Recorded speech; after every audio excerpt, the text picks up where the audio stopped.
بر محمد آل محمد صلوات. فاتحہ. بسم اللہ الرحمن الرحیم الحمد للہ رب العالمین الرحمن الرحیم مالک یوم الدین ایاک نعبد و ایاک نستعین اہدنا الصراط المستقیم. اعوذ باللہ من الشیطان الرجیم بسم اللہ الرحمن الرحیم. الحمد للہ الذی لا یبلغ مدحتہ القائلون ولا يحصي نعماءه العادون ولا يعدي حقه المجتهدون الذي ليس لصفته حد محدود ولا نعت موجود ولا وقت معدود ولا أجل ممدود فطر الخلائق بقدرته ونشر الرياح برحمته. الصلاة والسلام على الرسول المسدد المصطفى العمجد المحمود الأحمد سيدنا ومولانا ومولى الكونين جد الحسن والحسين عاني أبا القاسم محمد. اللهم صل على محمد وعلى محمد وآله الطيبين الطاهرين المعصومين الذين قال الله إنما يريد الله ليذهب عنكم الرجس أهل البيت ويطهركم تطهيرا.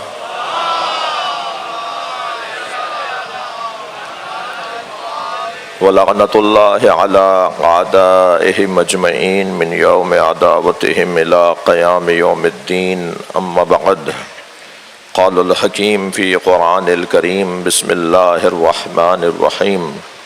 قل هل من شركائكم من يهدي إلى الحق قل الله يهدي للحق أفمن يهدي إلى الحق أحق أن يتبع أمن لا يهدي إلا أن يهدى فما لكم كيف تحكمون. صلوات.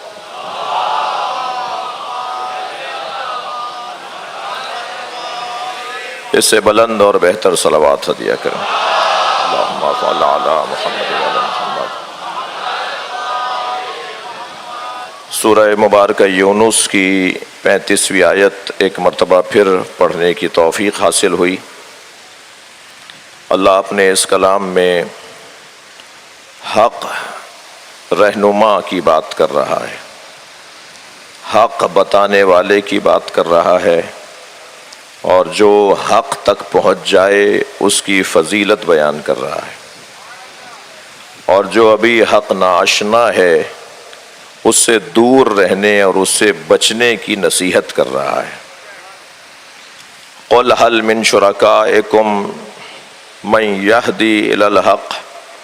اے میرے حبیب ان سے پوچھ لیجئے کہ کیا ان کے معبودوں میں یہ صلاحیت ہے کہ وہ حق کی طرف رہنمائی کریں، حق کے بارے میں ہدایت کریں، حق کے بارے میں تمہیں بتا سکیں کہ حق کیا ہے. قل اللہ یہدی للحق. اے میرے حبیب ان سے کہہ دیجئے اللہ ہی ہے جو حق کے لیے ہدایت عطا کرتا ہے. یعنی ذہن میں رہے کہ مرکز اور محور حق ہے جو اللہ بتاتا ہے اور جس تک پہنچ جانے والا ہدایت یافتہ ہوتا ہے. موضوع آیت یہ ہے قل اللہ یہدی للحق. اے میرے حبیب ان سے کہہ دیجئے کہ اللہ ہی ہے، اللہ ہے جو حق کے لیے ہدایت عطا کرتا ہے، حق کی رہنمائی کرتا ہے، حق بتاتا ہے، حق سمجھاتا ہے. حق کیا ہے یہ اللہ ہی بتاتا ہے. افمن یہدی الی الحق احق ان یتبع. جو حق تک پہنچ چکا ہے کیا اس کی اتباع کی جائے گی؟ امن لا یہدی الا ان یہدی. یا اس کی پیروی کی جائے گی جو ابھی حق ناآشنا ہے، جو اب تک حق کو پہچان نہیں پایا ہے.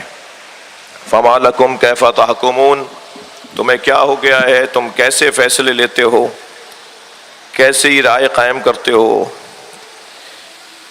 کیا تمہارے درمیان حل فیکم رجل رشید، تمہارے درمیان کوئی سمجھدار نہیں ہے؟ صلوات ذرا ہدیہ کریں نبی کے ذات پر۔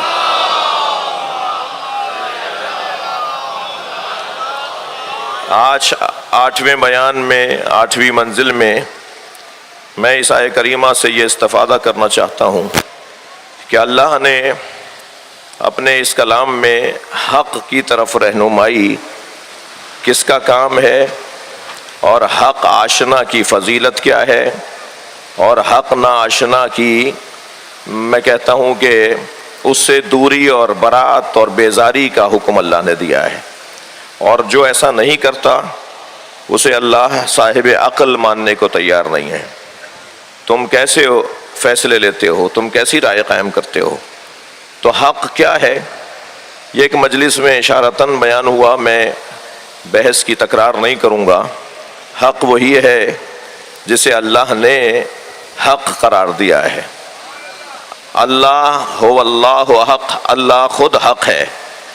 اب یہ اللہ حق ہے، اس کی تجلی کہاں ہے؟ اسے سمجھائے گا کون؟ اسے بتائے گا کون؟ اللہ ہے، اس کو سمجھانے اور ثابت کرنے کے لیے دو طریقے ہیں، ایک الفاظ کا سہارا لیا جاتا ہے اور ایک کردار کا سہارا لیا جاتا ہے۔ جی، یہ جو کردار کے ذریعے اللہ سمجھانے والا گھرانہ ہے وہی حق ہے۔ اہل دقت بیٹھے ہوئے ہیں، اور مجھے کیونکہ جہاں اس بچے کے لیے اپنے آپ کو ذرا نیچے لا کر بات کرنا پڑتی ہے، میری مراد یہی بچہ نہیں ہے، کیا معلوم یہ بچہ بہت سے بڑوں سے زیادہ سمجھدار ہو۔ میری مراد جن کے ہاں مبادیات نہیں پائے گئے ابھی، جن کے ہاں ابتدائی تعلیم کا فقدان ہے، تو ان کے لیے تھوڑا سا مجھے آسان بولنا میرے لیے ضروری ہے، لیکن یہ بھی نہیں ہوگا کہ علمی اور گہری اور سنگین گفتگو سے بھی میں ہاتھ اٹھا لوں، وہ بھی مجھے محسوس کرنا ہے، اپنے مجمع کو محسوس کروانا ہے۔ حق کی تعریف اہل لغت نے کیا کی ہے، اور حق کی تعریف اہل اصطلاح نے کیا کی ہے؟ حق کی تعریف لغت نے یہ کی کہ الحق ہوا ثابت یسوغ انکارہ، یہ لغت نے حق کی تعریف۔ حق اس ثابت شے کو، اس ثابت چیز کو، اس ثابت بات کو، اس ثابت وجود کو، ایسا وجود ہو، ایسی شے ہو جو ثابت ہو، جو مضبوط ہو، جس کا یسوغ انکار ہو، جس کا انکار ناممکن ہو۔ یعنی اقرار کرنا اور ہے اور انکار کرنا اور ہے۔ توجہ رہے، بہت سارے لوگ حق کا اقرار نہیں کریں گے مگر وہ انکار کر رہے ہیں، یہ بھی لازمی نہیں ہے۔ بہت سارے لوگوں کے نزدیک حق ثابت ہونے کی وجہ سے وہ اس کا، اس میں کچھ رکھوا دو، بہت سارے لوگ حق ثابت ہونے کی وجہ سے بہت ساری وجوہات کی بنیاد پر، توجہ میرے ساتھ رہے، بہت ساری وجوہات کی بنیاد پر، کبھی حسد ہوتا ہے، کبھی بغض ہوتا ہے، کبھی کینہ ہوتا ہے، اور سب سے بڑی بات کبھی تعصب ہوتا ہے۔ وہ کیونکہ فلاں ہیں اس لیے ہم کیونکہ فلاں ہیں ہم اسے نہیں مانیں گے کیونکہ وہ ہمارے قبیلے سے نہیں ہے۔ تو آپ ذرا دیکھ لیجئے گا کون کون علی سے دور ہے، ذرا سوچ لیجئے گا کہ کینے کی بنیاد پر کون مانتے ہوئے بولتے نہیں تھے، بغض کی بنیاد پر کون مانتے ہوئے بولتے نہیں تھے، حسد کی بنیاد پر اور تعصب کی بنیاد پر۔ میرے بچوں جوانوں، میں آپ سے ایک جملہ ضرور یہیں کہہ دوں، خبردار تم بلتی ہو، پختون ہو، سندھی ہو، پنجابی ہو، سرائکی ہو، مہاجر ہو، اردو بولنے والے ہو، تم فارسی زبان ہو، تم عرب زبان ہو، کسی بھی زبان سے تمہارا تعلق ہو، خبردار کسی دوسرے قبیلے والے سے تعصب نہ کرنا، اس لیے کہ تعصب وہ بیماری ہے جس نے اہل بیت کو تکلیف پہنچائی ہے، اور اہل بیت کو ہر وہ چیز جس اوزار، ایک اور بہتر صلوات پڑھ لیں۔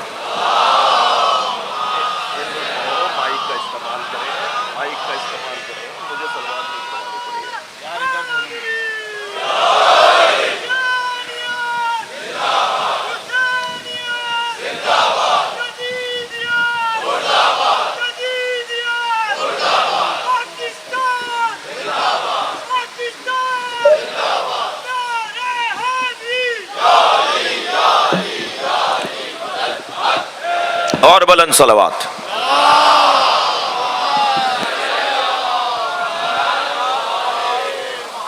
اس سے بہتر اور بلند صلوات. ماشاءاللہ ماشاءاللہ. بات روشن رہے کہ حق کی لغوی تاریخ، حق کی لغوی تعریف کو، اس ثابت چیز کو، اس ثابت وجود کو حق کہا جاتا ہے جس کا انکار نہیں کیا جا سکتا. میں ایک جملہ، ایک مفہوم بیان کرنا چاہ رہا تھا. جتنی آپ کی توجہ میرے ساتھ اچھی ہوگی اتنا میرا بیان بھی اچھا ہوگا. میری مراد ہرگز داد و دہش نہیں ہے. مجھے آپ کی تعریف اللہ نہ کرے، اللہ مجھ سے راضی ہو جائے، امام حسین مولا عباس راضی ہو جائے تو میری محنت سوارت ہو جائے گی. تو یہ ممکن ہے کہ کسی کے نزدیک حق ثابت ہو مگر وہ اقرار نہ کرتا ہو. تو تعریف حق میں یہ نہیں کہا گیا ہے کہ وہ جو اقرار کرتا ہو. تعریف حق میں یہ کہا گیا ہے جو انکار نہ کیا جا سکے. تو آپ بڑے بڑے اہل بیت کے دشمنوں سے پوچھ لیجئے کہ تم نے علی ولی اللہ تو نہیں پڑھا مگر کیا تم یہ بھی نہیں مانتے ہو کہ علی حق ہے؟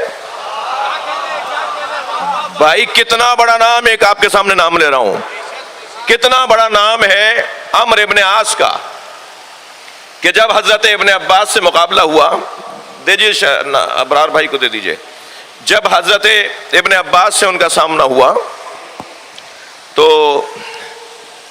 مولا کی شہادت ہو چکی تھی، مولا علی شہید ہو چکے تھے. تو عمرو عاص نے ابن عباس سے کہا کہ علی نہیں رہے، یاد تو آتے ہوں گے. تو حضرت ابن عباس کی آنکھوں میں آنسو آ گئے اور مولا کے فضائل انہوں نے بیان کیے. تو عمرو عاص نے ایک جملہ یہ کہا کہ اے ابن عباس، کیا تم یہ جانتے ہو کہ علی کی یہ عظمتیں صرف تمہیں پتہ ہیں؟ ذرا رکو، ذرا صبر کرو. اپنے خیمے میں گیا اور ایک صندوق سے ایک کاغذ نکال کے لایا جس پر 10 اشعار لکھے ہوئے تھے مولا علی کی شان میں. کہنے لگا میں نے لکھے ہیں علی کی شان میں. جس کا پہلا مصرع محاورہ بن گیا. عرب لوگ بھی تشریف فرمائیں، عربی محاوروں کو جاننے والے آپ بھی تشریف فرمائیں. جس کا پہلا مصرع، ایک محاورہ میں آپ کو عربی کا سنا رہا ہوں، اور وہ محاورہ عمرو عاص کے اشعار کا پہلا مصرع ہے. الفضل ما شہدت بہ العادہ. صلوات پڑھیں ذرا محمد و آل.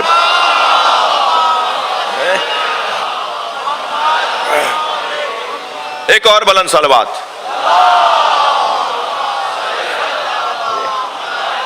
الفضل ما شہدت بہ العادہ. فضیلت تو ہے ہی وہ جس کا اقرار دشمن کرے. اپنے آپ کو کہہ رہا، ظاہر ہے کھلا دشمن ہے تو کہہ رہا ہے میں دشمن تو ہوں علی کا، مگر میں خود اقرار کر رہا ہوں کہ علی کے اندر فضائل ہیں. تو عزیزو، اچھا پھر سب کچھ جاننے کے باوجود بھی، وہی جو میں نے ابتدا میں ابھی کہا آپ سے، سب کچھ جاننے کے باوجود بھی اگر مولا علی سے دوری ہو، اگر حق سے دوری ہو، تو پھر یا وہ حسد کی بنیاد پر ہے، یا وہ کینے کی بنیاد پر ہے، وہ یا جہالت کی بنیاد پر ہے، یا وہ بغض کی بنیاد پر ہے، یا تعصب کی بنیاد پر ہے. یہ ساری اخلاقی برائیاں وہ ہیں جنہوں نے اہل بیت کو تکلیف پہنچائی ہے. لہذا ہر وہ اوزار جس سے اہل بیت کو ذبح کیا گیا ہو، اہل بیت کو اذیت پہنچائی گئی ہو، وہ اوزار اہل بیت والوں کے پاس نہیں ہوتا. اس اوزار سے، اس ذریعے سے ہمیں اپنے آپ کو بچانا ہے. توجہ چاہوں گا. تو کیا تعریف ہوئی؟ الحق کو ثابت. حق اسے کہتے ہیں جو ثابت ہو، جس کا انکار نہ کیا جا سکتا ہو. ٹھیک ہو گیا؟ اب حق ہے کیا؟ الحق ما علی و علی ما الحق. حق علی کے ساتھ ہے اور علی حق کے ساتھ ہے. اللہم ادر الحق ہے سو ما دار علی. یا اللہ حق کو وہاں موڑ جہاں علی جا رہا ہو. تو اب پیمانہ کیا ہوا حق پہچاننے کا؟ مولا علی کی ذات. آپ کی توجہات میرے ساتھ ہیں تو میں اپنی بات کو اور مضبوط کر رہا ہوں. آئمہ اہل بیت نے جب خود آئمہ اہل بیت کو، یعنی اہل بیت نے جب خود اہل بیت کو سلام کیا ہے نا، تو کن الفاظ سے سلام کیا ہے؟ السلام علیکم یا موادین الاعمال. سلام ہو اس گھرانے پر جو اعمال تولنے کا ذریعہ ہے. کس کی کتنی سنگین نماز ہے، کس کا کتنا مہنگا روزہ ہے، کس کی کتنا قیمتی حج ہے، بس وہ اپنے اندر ٹٹولے کہ علی کتنا محترم ہے، اہل بیت کتنے اس کے دل کے اندر محترم ہیں۔ جتنا اہل بیت اس کے دل میں سنگین ہوں گے، محترم ہوں گے، مقام رکھتے ہوں گے، اتنا ہی نماز روزوں کی قیمت بھی بڑھتی چلی جائے گی۔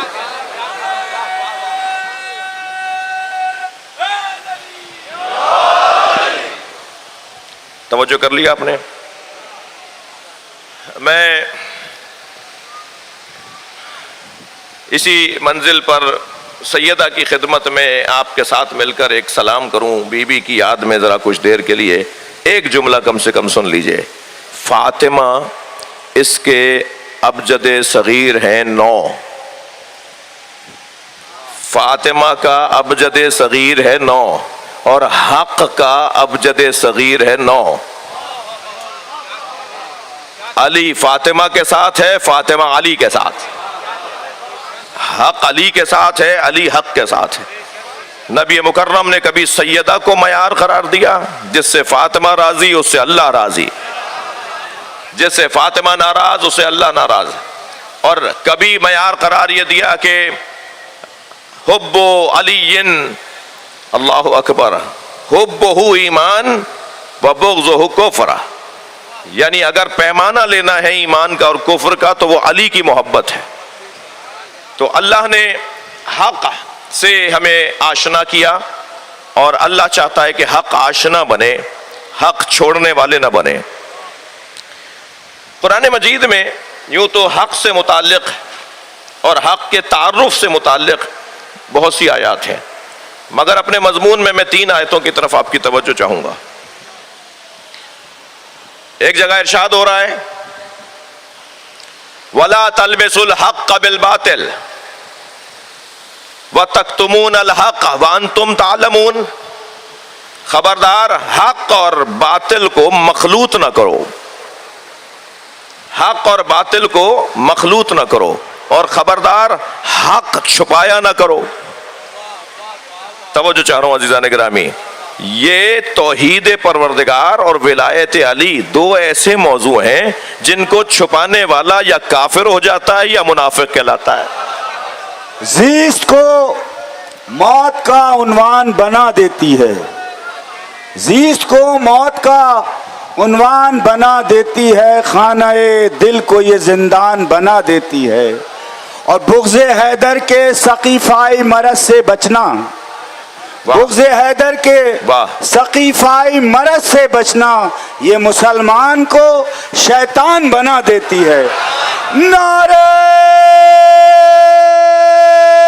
تکبیر! اتنا بڑا مجمع نعرہ تکبیر اتنا آہستہ سے لگائے گا تو اسلام آباد تک جو آپ کہنا چاہتے ہیں آواز جائے گی نہیں۔ یہ آواز وہاں تک پہنچانی ہے تاکہ ان کو پتہ چلے کہ عزاداروں کو جو مشکلات ہیں وہ دور کیسے ہوں گی۔ نعرہ تکبیر! نعرہ رسالت! حضور لگا دو۔ بسم اللہ۔ نعرہ حیدری! حیدری! حیدری! حیدری! حیدری! حیدری! برائے خوشنودی محمد و آل محمد بلند تر صلوات! بھائی ماشاءاللہ آپ کی توجہات بھرپور ہیں۔ اللہ قرآن مجید میں حق اور باطل کو مخلوط کرنا پسند نہیں کر رہا ہے۔ خبردار حق اور باطل ایک ساتھ نہیں ہے۔ اگر آمادہ ہے تو مثال دے دوں، نہ جانے مجھے پتا ہے لیکن میں نہیں چاہ رہا کہ بیان کروں کہ کیا خط میں لکھا تھا شام کے حاکم نے مولا علی کو۔ خط تو نثر میں تھا، علی نے نظم میں جواب دیا۔ اب وہ سارا خط تو یقیناً میں نہیں پڑھوں گا، لیکن اس آیہ کریمہ میں جو اللہ نے رہنمائی کی ہے کہ خبردار وَلَا تَلْبِسُوا الْحَقَّ بِالْبَاطِلِ، حق اور باطل کو مخلوط نہ کرو اور حق کو چھپاؤ بھی نہیں، اور اگر تم ایسا کرو گے تو گویا تمہاری بے عملی ثابت ہوگی، وَأَنْتُمْ تعلمون، تم جانتے ہو، اس کے بعد ایسا کر رہے ہو. جو جانتا ہوا ایسا کر رہا ہو، پہچانتا ہوا ایسا کر رہا ہو، اسے پتا ہو کہ حق کیا ہے اور نہ مان رہا ہو، تو اللہ اس کی مذمت کر رہا ہے. تمہارے دل میں کچھ اور ہے، زبان پر کچھ اور ہے.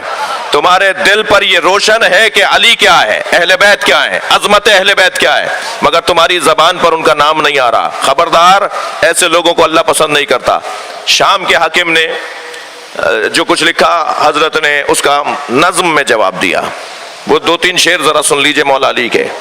مولا علی ارشاد فرماتے ہیں، شمیم بھائی آپ کی توجہ چاہوں گا. مولا علی ارشاد فرماتے ہیں کہ تم مجھے میرے ساتھ اپنا مقایسہ کر رہے ہو. وَلَا تَلْبِسُوا الْحَقَّ بِالْبَاطِلِ. ذرا صلوات پڑھ لیں محمد و آل محمد.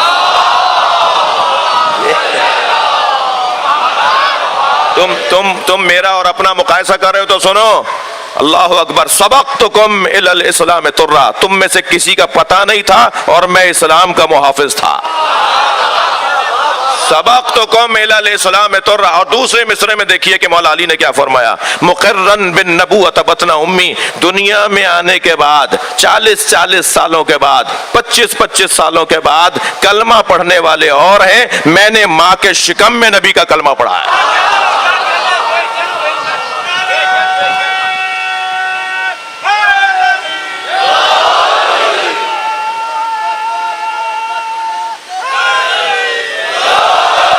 ماشاءاللہ. میرے مولا فرماتے ہیں مقرن بالنبوۃ بطن امی. میں نے ماں کے شکم میں نبی کا کلمہ پڑھا ہے. وجعفر الذی، تھکے ہوئے تو نہیں آپ. وجعفر الذی یضحی ویمسیٰ. اور وہ جعفر طیار جو صبح شام یطیر مع الملائکۃ ابن امی. وہ جعفر طیار جو صبح شام جنت میں فرشتوں کے ساتھ پرواز کرتا ہے، وہ میرا ماجایا ہے. میں جعفر طیار کا بھائی ہوں. اور اب تیسرا شعر سنیے، اور وہ شعر جس کی خاطر میں نے آپ کو 3 اور شعر بھی سنا دیے مولا علی کے. مولا فرماتے ہیں اللہ اکبر. مولا فرماتے ہیں سنو. وَبِنْتُ مُحَمَّدٍ سُكْنَا وَعُرْسَا. نبی کی دختر میری راحت جان ہے. نبی کے دختر میرا وجود ہے. بنت محمد سکنا و عرصہ مسوط لحمہا بلحمی و دمی. میرا خون اور اس کا خون ایک ہے. چوتھا شعر ذرا سن لیجئے. مولا فرماتے ہیں وَسِبْتَ أَحْمَدٍ وَلَدَايَ مِنْهَا وَسِبْتَ أَحْمَدٍ وَلَدَايَ مِنْهَا فَمَنْ مِنْكُمْ سَهْمٌ كَسَهْمِي. اللہ اکبر. ترجمہ میں آپ کی توجہات دیکھتے ہوئے ذرا بہتر کر رہا ہوں. وَسِبْتَ أَحْمَدٍ وَلَدَايَ مِنْهَا. میں نبی کے 2 بیٹوں کا باپ ہوں. صلوات بر محمد و آل محمد.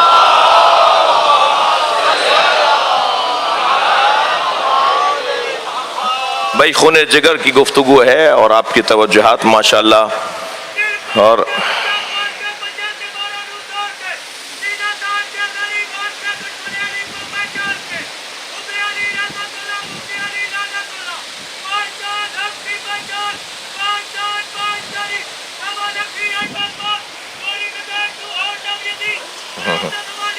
ماشاءاللہ محبتوں کا اظہار ہے.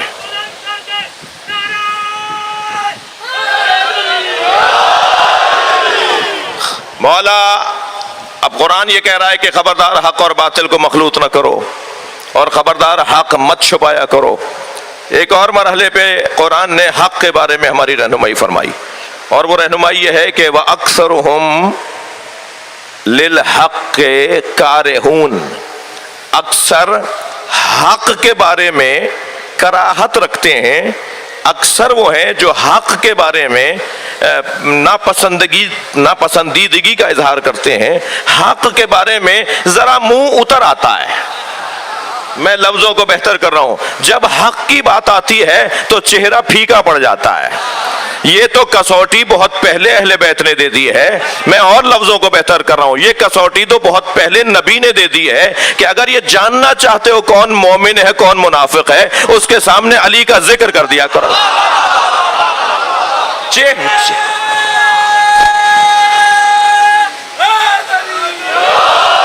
چہرہ بتائے گا. سن کے میں نام علی کو مسکرایا اس لیے.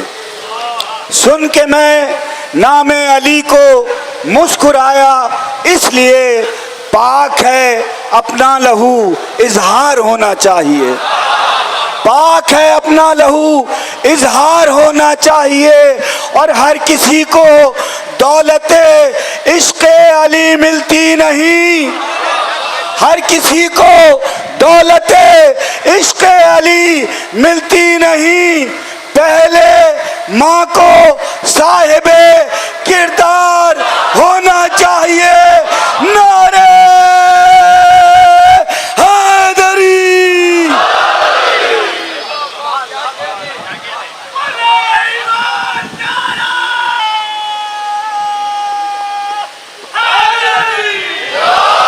اکثرہم للحق کارہون، اکثر، اب آپ کو سمجھ میں آ گیا جب قرآن نے پہلے ہی کہہ دیا کہ علی کے ساتھ اکثریت نہیں ہوگی، جب اللہ نے پہلے ہی کہہ دیا ہے کہ حق کے ساتھ اکثریت نہیں ہوتی، جب قرآن کہہ رہا ہے کہ حق تنہا تنہا رہتا ہے، حق اکیلا اکیلا رہتا ہے، اکثر لوگ تو حق کے ساتھ کراہت رکھتے ہیں، یعنی دوری رکھتے ہیں، حق کو پسند نہیں کرتے، حق بات کو پسند نہیں کرتے۔ بھائی میری بات کی طرف توجہ کیجئے گا، میں کچھ کہنے جا رہا ہوں۔ یعنی یہ ہماری بہت زیادہ آرزو نہیں ہے کہ سب اس دروازے پر ہوں، ظاہر ہے اس دروازے پر ہونے کے لیے ایک علت تو وہ ہے جو ابھی میرے بھائی نے دو مصروں میں بیان کی کہ ماں باپ کا کردار، طہارت، جی یہ واقعی ایسا ہی ہے، یہ حدیثوں میں ہے، احادیث کا حصہ ہے کہ مولا علی سے بغض وہی رکھے گا یا منافق ہوگا یا جس کے ماں باپ نے کوئی برا کام کیا ہوگا۔ جی یہ تو ہے نا، ہونا ہے۔ حق سے دوری یہ معاشرے میں ہونی ہے۔ اب اس بنیاد پر میں آپ سے توجہ چاہوں گا، اس بنیاد پر کیا عقل لوگ، کم لوگ، تعداد میں کم لوگ وہ بھی حق چھوڑ دیں؟ تھوڑا گردن ہلاؤ بھائی۔ کیا اس بنیاد پر، اچھا وہ تو کہتے ہیں، بعض تو کہتے ہیں کہ جی اگر آپ حق پر ہیں تو پھر آپ کو تو زیادہ ہونا چاہیے، قرآن کہہ رہا ہے جو حق پر ہوتا ہے اسے کم ہونا، وہ کم ہوتے ہیں۔ تم کہہ رہے ہو جو حق پر ہو، صحیح ہو، سچے ہو، تو تمہاری تعداد کم کیوں ہے؟ پہلی بات تو یہ کہ اکثرہم لا یعقلون، قرآن نے کہا اکثر تو عقل ہی نہیں رکھتے۔ پھر قرآن نے کہا اکثرہم للحق کارہون، اکثر تو وہ ہیں جو حق سے کراہت کرتے ہیں۔ تو اکثر کا عنوان اور ہے اور ان سے کم کی تعداد کا عنوان اور ہے، اور اگر اکثریت ہی حق ہے، توجہ چاہوں گا کہ جو اکثریت میں ہے وہی حق پر ہے، تو پھر اکثریت میں تو مسیحی ہیں اس وقت۔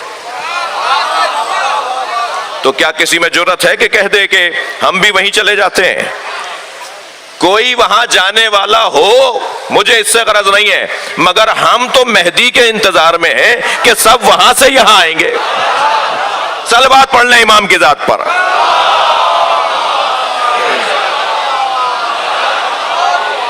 سب کو یہاں آنا ہے نا۔ وہ آیہ کریمہ جو حجاج ابن یوسف نے کہا کہ اس آیت کو میں سمجھ نہیں پا رہا کہ اللہ کیا کہہ رہا ہے کہ ان من اہل الکتاب الا لتؤمنن بہ قبل موتہ ویکون علیہم شہیدا، جتنے بھی مسیحی اور یہودی ہیں وہ مرنے سے پہلے مومن ہو جائیں گے۔ کہنے لگا یہ مر تو رہے ہیں مگر مومن نہیں ہو رہے، تو میں یہ سوچ رہا ہوں کہ اب ان سب کو میں خود اپنے ہاتھ سے مار دیتا ہوں۔ تو دربار میں بیٹھے ہوئے ایک شخص کی آواز آئی کہ امیر یہ آیت تو کچھ اور کہہ رہی ہے، آپ کچھ اور سمجھ رہے ہیں۔ کہہ رہے ہیں آیت صاف کہہ رہی ہے کہ اہل کتاب جو ہیں وہ مرنے سے پہلے مومن ہو جائیں گے، تو اہل کتاب مر رہے ہیں مگر مومن نہیں ہو رہے، تو اب یہی حل ہے کہ قرآن پہ عمل کروا دوں، سب کو میں خود ہی مار دوں۔ تو انہوں نے کہا نہیں حضور، یہ تو آخری زمانے کی آیت ہے جب حضرت مہدی ظہور فرمائیں گے اور حضرت عیسیٰ ان کے پیچھے نماز پڑھیں گے تو سارے اہل کتاب مومن ہو جائیں گے۔ کہنے لگا یہ کہاں سے لے کر آیا ہو بات، یہ بات کہاں سے لے کر آئے ہو، بات بڑی مضبوط ہے۔ کہنے لگا جان کی امان ہو تو کہوں، کہا میں نے امان دی، کہا یہ محمد باقر نے بتایا ہے۔ صلوات پڑھ لیں امام کے ذات پر،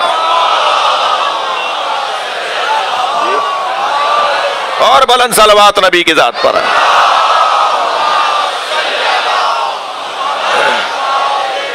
تو میرے عزیزوں، میں ایک مفہوم اور ایک پیغام دینا چاہ رہا ہوں، ملفوف اور مکتون اور ملفوف آپ کو پیغام دے رہا ہوں۔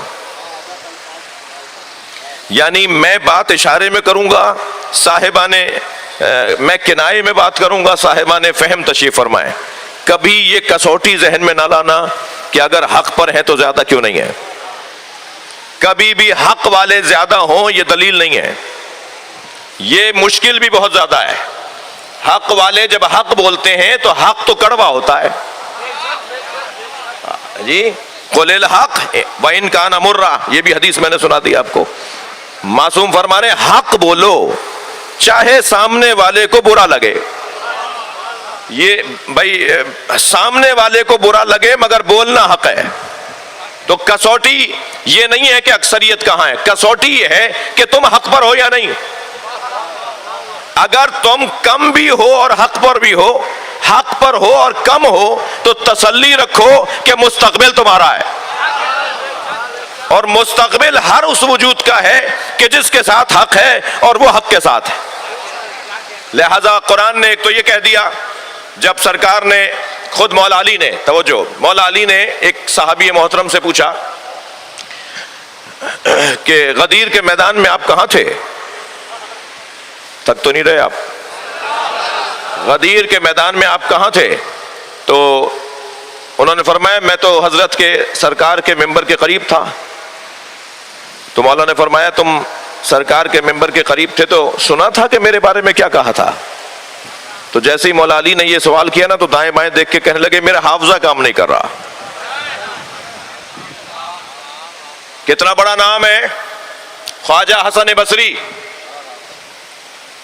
صوفیہ کرام کے مرشد اول شمار ہوتے ہیں. صوفیوں کے صوفی مسلکوں میں جتنے بھی سلسلے ہیں